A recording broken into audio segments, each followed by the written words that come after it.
Tuhan kata innama huwa ilahun wahid fa iyaya farhabun. Dan Tuhan itu adalah Tuhan yang esa, maka kepadaku hendaklah kamu takut, jangan takut selain daripada aku. Walahu ma fis samawati wal ard. Dan bagi Allah barang yang ada dalam 7 lapis langit dan bumi, milik, kejadian dan hamba. Semua benda yang ada dalam alam ni dijadikan oleh Allah.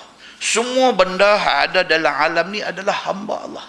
Ini yang kata lahu ma fis samawati wal ard. Bagi Allah segala yang ada di langit dan di bumi. Ni hak ada atas bumi ni tuan-tuan, globe ni, bumi kita hak seketui bulat ni tuan-tuan, darat cuma 1/3 aja. 2/3 daripada permukaan bumi ini ayang. Ayang apa? Ayang laut. Tidak termasuk sungai, tidak termasuk tasik. Ayang laut saja 2/3. Daripada 2/3 lautan itu, hak paling besar dia panggil lautan Pasifik. Ni nak abang kata Tuhan ni, Allah Subhanahu Wa Taala Tuhan Maha Kuasa ni, keluasan lautan Pasifik tu berapa? 166.2 juta kilometer persegi. Allahu Akbar. Nombor 2, Atlantic Ocean. Di lautan Atlantic ni lah yang orang putih buat filem Titanic. Titanic kapal hebat akhirnya karam di mana? Di lautan Atlantik.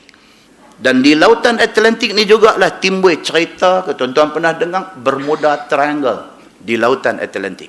Semua benda ni kita jangan tengok dia sebagai satu yang terasin daripada tafsir Quran. Semua ni termasuk di dalam ilmu Allah Subhanahu Wa Taala. Walahu ma fis samawati wal ard. Semua hak ada di langit di bumi ni hak Allah punya.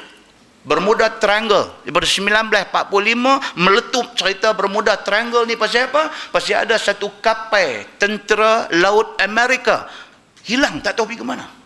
Tak tahu pergi mana, tak jumpa sampai sudah, bangkai tak jumpa, bangkai kapal tak jumpa, orang tak jumpa, apa pun tak jumpa. Tutup macam tu ya. Lautan itu makhluk Allah. Allah boleh suruh dia buat apa sahaja, dan apa yang Allah suruh jadi semua. Baru dia mai Indian Ocean. Indian Ocean keluasan 73.4 juta kilometer persegi.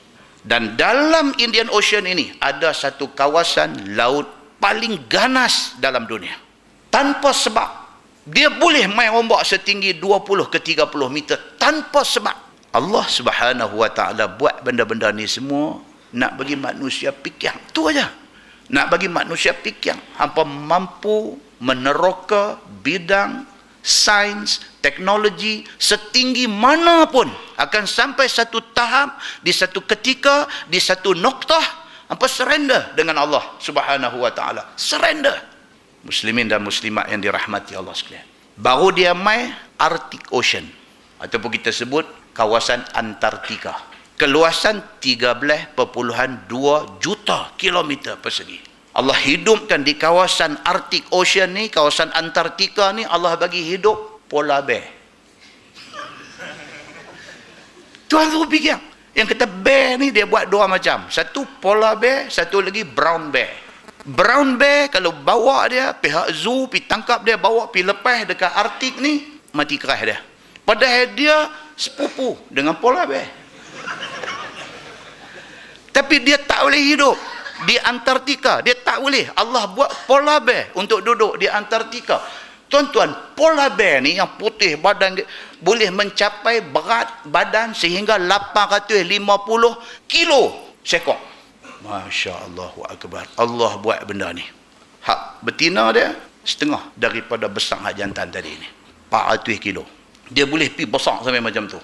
Dan dia boleh kuak kupu-kupu dalam air. Yang kata Antartika ni dia boleh lagu tu aja, tak ada apa. Kita kalau pergi cempung lempang dalam tu, arwah tu sejuk tu tak boleh tahan. Tapi polar bear ni Allah buat bagi hidup di Antartika, tak payah pergi campak dia, memang dia duduk dalam tu. Kita tengok dalam National Geographic, dia boleh berenang, dia boleh kuak kupu-kupu, dia boleh lena duduk terapung dalam air. Allah Subhanahu Wa Taala Tuhan Maha Besar. Allah bagi depa ni menjadi peribumi ke apa nak panggil, di laut Antartika ini. Muslimin dan muslimat yang dirahmati Allah sekalian. Itu sebab orang putih, dia ambil satu bidang aja, dia buat kajian tentang laut saja, dia boleh masuk Islam. Pasal apa? Pasal in the end, last kali, dia tahu ni bukan cerita manusia. There must be satu superpower yang buat benda-benda ni semua. Dan beriman dia kepada Allah, kalau Allah nak dia beriman. Muslimin dan muslimat yang dirahmati Allah sekalian. Maka firman Allah, walahu ma fis samawati wal ard, dan baginya, yakni bagi Allah, barang yang ada dan 7 lapis langit dan bumi, milik dan kejadian dan hamba kepada Allah Subhanahu wa taala. Walahuddinu wasibah, dan baginya, yakni bagi Allah taala itu agama, yakni Islam. Islam ni Allah punya. Allah nak abang yang tu. Islam ni Allah punya, dan Islam bukan komoditi.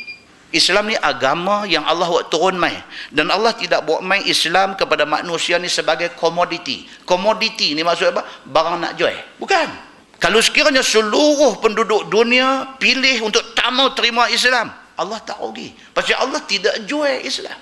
Allah buat mai Islam kepada penduduk dunia ni, tak kira bangsa apa, tak kira hang siapa, tak kira kedudukan status sosial hang kaya miskin. Allah buat mai Islam ni, kalau hang terima Islam, hang bahagia dunia dan akhirat.